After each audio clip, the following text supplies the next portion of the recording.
Transformación pacífica del país. ¿Qué tal amigos y amigas? Bienvenidos a una nueva información más. Bienvenidos a su canal Pregoneros 4T. Si la información les gusta, ayúdanos con esa manita arriba, con ese poderosísimo like y compartan la información. Imperdible fragmento de video que les traemos el día de hoy, mis estimados pregoneros, porque ya empezó nuevamente esta discusión en la Comisión de Presupuesto. Se vuelve a meter Margarita Zavala, esposa de Felipe Calderón. Ahí está la diputada panista que vuelve a hacer el ridículo a nivel nacional, y también el diputado Hamlet Almaguer la pone en su lugar y le explica cada uno de los rubros en los que pues no entiende nada Margarita Zavala. Vamos a escuchar. Parlamentario de Acción Nacional, la diputada Margarita Esther Zavala Gómez del Campo. Adelante, diputada. Muchas gracias a todos, presidente de la comisión, gracias. Bueno, para nosotros, para el grupo parlamentario del PAN y para la oposición en general, pues se trata de un presupuesto que tiene una persona privilegiada, se llama el Gobierno de México, el gobierno de Morena. Privilegia exclusivamente al gobierno y no al pueblo de México. Segundo, es un presupuesto que es injusto socialmente hablando. Y tercero, es un presupuesto vengativo. Privilegia al gobierno sí privilegia. Lo privilegia en todos los sentidos, por la discrecionalidad absoluta que le da en el manejo de miles de millones de pesos. Miren, si hay ahorita manera de nombrar a los más necesitados del país, se llaman guerrerenses. Y para ellos no hubo ninguna mención, ningún intento. Si la tragedia, si el desastre natural de cualquier manera se iba a dar, aún con las responsabilidades públicas que se deben tener por la falta de avisos, pero si de todos modos, claro que se iba a dar, pues a mí me parecía que mejor se hubiera dado antes de aprobar el presupuesto, porque eso permitía hacer un plan de reconstrucción, un proyecto de reconstrucción, una reasignación de las cosas que nosotros mismos, a través del escrito que hizo ya mención el diputado Héctor Saúl, pidiéndoles en el 31 de octubre, pues trabajar en la reasignación, incluso en decir como sin parar otras obras, pero desacelerando la intervención en ellas, podríamos lograr un presupuesto que realmente le diera esperanza y futuro a Acapulco. Tantita generosidad nada más, pero no se trataba de privilegiar al pueblo de México, sino al gobierno. Entonces lo hicieron, no hubo ninguna referencia. Sí, a mí sí me sorprendió no encontrarla. Sí pensé cuando nos llegó el dictamen que algo se iba a decir al respecto y no se hizo. ¿Qué es lo que parece? Tal parece que este presupuesto le apuesta nada más a la entrega directa de dinero para generar la dependencia, pero no el desarrollo ni la reconstrucción.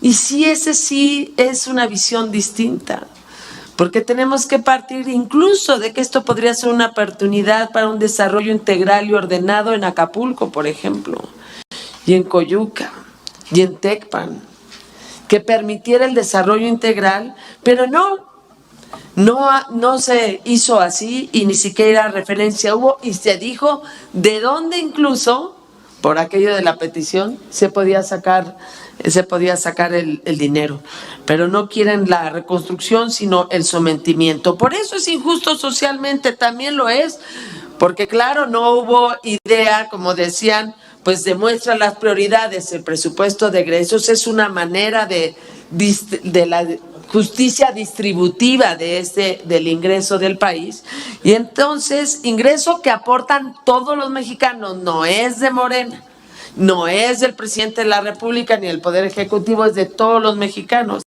Y vimos que no hay prioridad en lo de Acapulco. ¿En quién? En los más necesitados no hubo prioridad. Hoy por hoy los guerrerenses son los más necesitados y para ellos ni los miramos. No hubo prioridad tampoco en los jóvenes. Me dicen que hay la ampliación de becas. Sí, en efecto, aparece ahí el término a la hora que hablan de la ampliación, que uno pensaba que podríamos encontrar ahí otro tipo de prioridades. Solo se refiere a la de las becas, que claro que no estamos en contra de ello, pero sí hay un problema serio de que no se encuentran a miles de beneficiarios.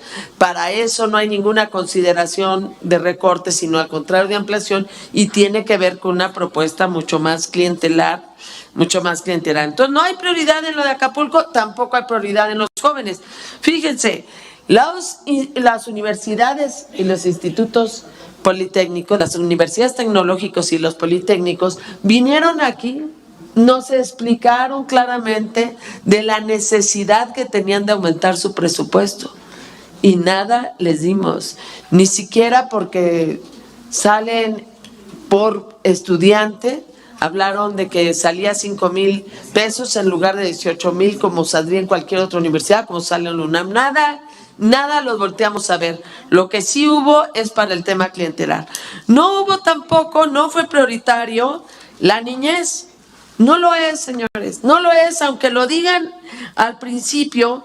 Por ahí hablan de la migración, de los niños migrantes, y no es verdad, porque los niños migrantes en el 2020 al 2021 habían 88,000 niños migrantes que pasaron por aquí, pero de enero del 22 y julio del 23 llevamos más de 118,000 niños, niñas y adolescentes que han pasado por aquí y que han encontrado realmente un abandono por parte de nuestro país. No ha sido una prioridad en la atención a niños, niñas, inmigrantes.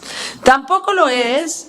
Evidentemente no hay prioridad en lo que significa en general en toda la política que tiene que ver con la infancia y con la adolescencia, y particularmente en la educación inicial, en la primera infancia, que es fundamental. Tampoco hay en vacunación. Claro que en salud es un drama de este país, y dicho sea de paso, es una de las grandes deudas de estos 6 años, la falta de presupuesto y el abandono en que han dejado el sistema de salud. Incluso aun cuando le aumentan al IMSS, sí, nada más que le quitaron tanto al Seguro Popular, que es el colmo que estemos hablando de 3, 4 hospitales regionales y nada más, y de verdad es un presupuesto injusto socialmente hablando, porque le quita o no fortalece los institutos, por ejemplo, de pediatría, de cancerología. Eso es de una enorme crueldad.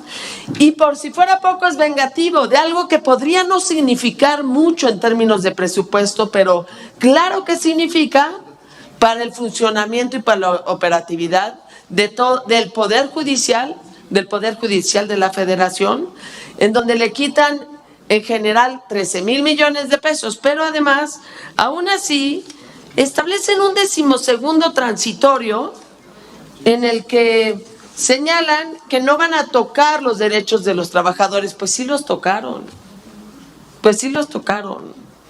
porque les están quitando esos fideicomisos, y además le quitan dinero.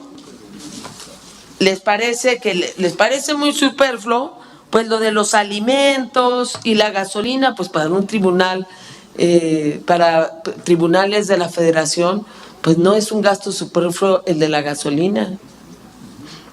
Pero no hacen lo mismo con los secretarios de Estado. Es decir, sí mantienen los alimentos de un secretario de Estado de 18 millones de pesos, ¿no? Decían, 18 millones de pesos. Hacienda, por ejemplo, pero no, eso sí los mantienen. Privilegia al Poder Ejecutivo, quita al Poder Legislativo, quita al Poder Judicial, y de esa manera pues se venga de un poder que ha sido libre.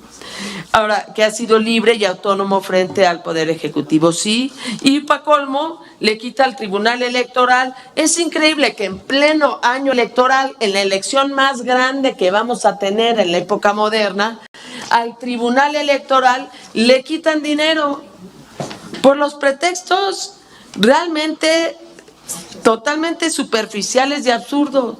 ¿Cómo es posible que le quiten al Tribunal Electoral justamente en el año electoral? Que perdónenme, estamos viendo los problemas electorales desde ahorita. Desde ahorita lo estamos viendo. Todo el tiempo hay denuncias y a ellos les han quitado la parte del dinero, igual al propio Instituto Nacional Electoral. Y claro que es vengativo contra el INAI y contra los órganos autónomos, que además los ponen en la misma bolsa, como se decía el diputado Chertorivsky, sin ninguna razón. Precisamente porque es un presupuesto que privilegia al gobierno y no al pueblo de México, porque es socialmente injusto y porque es vengativo, nosotros vamos a votar en contra. Gracias. Muchas gracias, diputada. Lleva récord, diputada. Ya sé. Sí, presidente, para abrir la siguiente ronda de intervenciones, es el turno para hablar a favor del dictamen del diputado Hamlet García Almaguer, del Grupo Parlamentario de Morena. Adelante, diputado. Muchas gracias, secretaria. Buenas tardes, compañeras, compañeros. Primero, pues, y por supuesto al pueblo de México, primero felicitar al presidente de la comisión, el diputado Erasmo González, y a su equipo por la presentación de este proyecto de dictamen.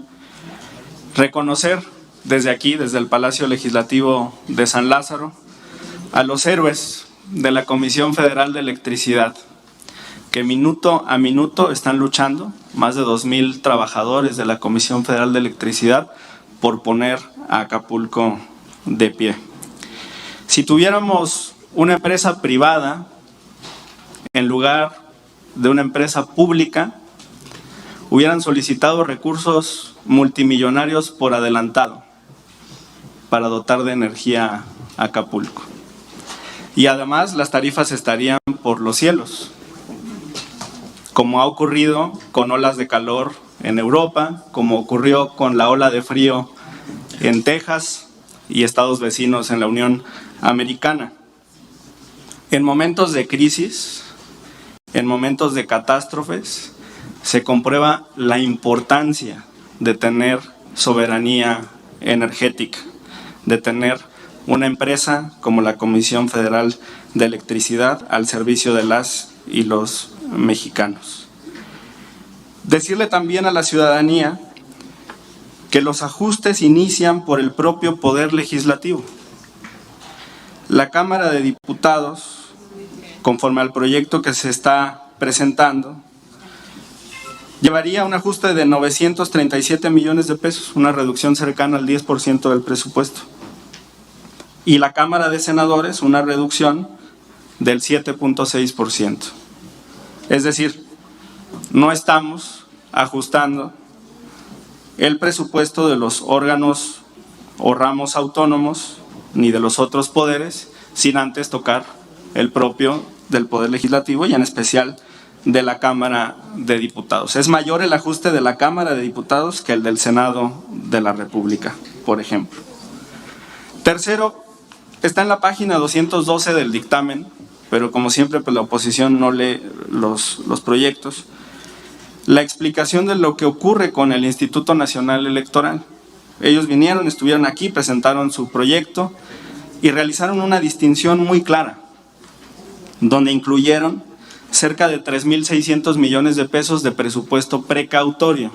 Es decir, es algo que hoy no necesitan porque no están dadas las condiciones para la ejecución de estas partidas. Entonces el ajuste por el que el Instituto Nacional Electoral pasaría de 37,000 a 32,000 millones en números redondos, se refiere evidentemente al presupuesto precautorio que en este momento jurídicamente no requieren, no necesitan, no hay ningún riesgo ni ninguna afectación sobre las elecciones del año 2024. De hecho, el presupuesto del INE pasa de 20,200 millones a 32,700. Son casi 13,000 millones de pesos más para organizar las elecciones del año 2024. Además, hablando del Poder Judicial Federal, hay buena fe de esta Cámara de Diputados, de esta mayoría parlamentaria de Morena y de esta Comisión de Presupuesto, porque estamos conscientes que a petición del presidente de la República, quien es, además de jefe de gobierno, jefe del Estado mexicano, se está desarrollando un diálogo entre los poderes. Y en medio de ese diálogo, con el Poder Judicial, con el Poder Legislativo, por supuesto, convocado desde el Poder Ejecutivo, estamos actuando con buena fe en este análisis presupuestal. Y qué bueno que el presidente de la República, como jefe de Estado, convoque a este diálogo entre poderes, que además la Junta de Coordinación Política de esta Cámara respondió de inmediato con la firma de las y los jefes de bancada de la oposición. Cuarto, el presupuesto evidentemente tiene como función principal la redistribución, y eso queda claro con el incremento sustancial de los recursos para el bienestar, que pasan de 414,000 millones en 2023 a 543,933 millones para 2024, un incremento de 129,300 millones de pesos de un año a otro. Y esto explica también el éxito de la política social del presidente de la República. No son programas clientelales, son derechos sociales que tienen como finalidad sacar de la pobreza a millones de mexicanos. Y esto ha sido constatado por organismos internacionales, por el Coneval, por el INEGI. Está funcionando y forma parte del plan de gobierno de la mayoría de Morena y de quienes acompañamos el proyecto de nación aquí en la Cámara de Diputados. Sobre las 18,000 impugnaciones, pues claro, va a haber litigiosidad en este proceso electoral. Se puede revisar el caso del Tribunal Electoral del Poder Judicial de la Federación en el Pleno, pero pues hay partidos que en este momento ya están haciendo uso del derecho a impugnar. Es el caso de Movimiento Ciudadano, que impugnó el acuerdo del INE para establecer la paridad en la postulación de gubernaturas para el año 2024. No le gustó a Movimiento Ciudadano que el instituto obligue a los partidos a postular 5 mujeres y 4 hombres a las gubernaturas del 2024. Por eso el 28 de octubre presentaron un recurso que va a resolver la Sala Superior, en donde, por cierto, en la página 48 de su demanda señalan que el principio de paridad que está en la Constitución no aplica para las gubernaturas, que solo aplica para las candidaturas que tienen que ver con ayuntamientos, con la composición de los órganos colegiados de los municipios. Será la Sala Superior la que resuelva este caso. No son 800,000 viviendas en Acapulco, son 800,000 habitantes, no son 800,000 viviendas. Sobre el artículo 73, qué bueno que estemos entrando a un debate también constitucional. La disposición es una norma habilitante, es una norma facultativa. De hecho, a veces perdemos de vista el apartado inicial de las normas, que en este caso señala lo siguiente. Dice la fracción octava, en materia de deuda pública para dar bases sobre las cuales el Ejecutivo podrá celebrar empréstitos. Esta no es una norma que haga alusión directamente al Poder Ejecutivo, ni a cómo va a gastar los recursos. Esta es una norma que se refiere a la habilitación del Poder Legislativo para dictar las bases sobre cómo va a ejecutarse ese gasto que proviene de los empréstitos. Y las normas no se pueden interpretar de manera aislada. El artículo 4, fracción cuarta de la Ley de Deuda Pública establece lo siguiente: cuidar, está hablando aquí a la atribución ya del Ejecutivo Federal por conducto de la Secretaría de Hacienda, cuidar que los recursos procedentes de financiamientos constitutivos de la deuda pública se destinen a la realización de proyectos, actividades o empresas que apoyen los planes de desarrollo económico y social, que generen ingresos para su pago. Amplía el panorama la ley secundaria. No podemos darle una lectura tan restringida porque, termino, diputada, es una interpretación conforme, es una interpretación sistemática, no aislada. Pero además, los criterios para la generación de riqueza también tienen que ver con la redistribución a partir de los programas sociales. O sea, esos 500,000 millones que están en la Secretaría del Bienestar, obviamente dinamizan el mercado interno. Por eso hemos tenido un crecimiento en captación de IVA y de ISR. Y esa pues no es una doctrina nueva. Nos podemos ir a Keynes o nos podemos ir a cualquier economista, hasta los modernos, como Thomas Piketty, quien dice que para levantar la economía mundial hay que hacer asignaciones, aportaciones directas a través de pensiones universales. Por mi parte es todo, diputado presidente. Muchas gracias. Muchas gracias, diputado. Pero bueno, Margarita Zavala sube a sus redes sociales, seguimos dando la batalla para que el presupuesto del 2024 contemple el rescate y la reconstrucción de Acapulco y de los municipios que fueron dañados por el huracán Otis. Así se presentó el día de hoy Margarita Zavala. Cínicos y sinvergüenzas estos panistas, por eso los ponen en su lugar. Nos vemos hasta la próxima, mis estimados pregoneros. Dejen sus comentarios acerca de este tema, acerca de esta video información. Y si la información les gustó, ayúdanos con ese poderosísimo like y compartan la información.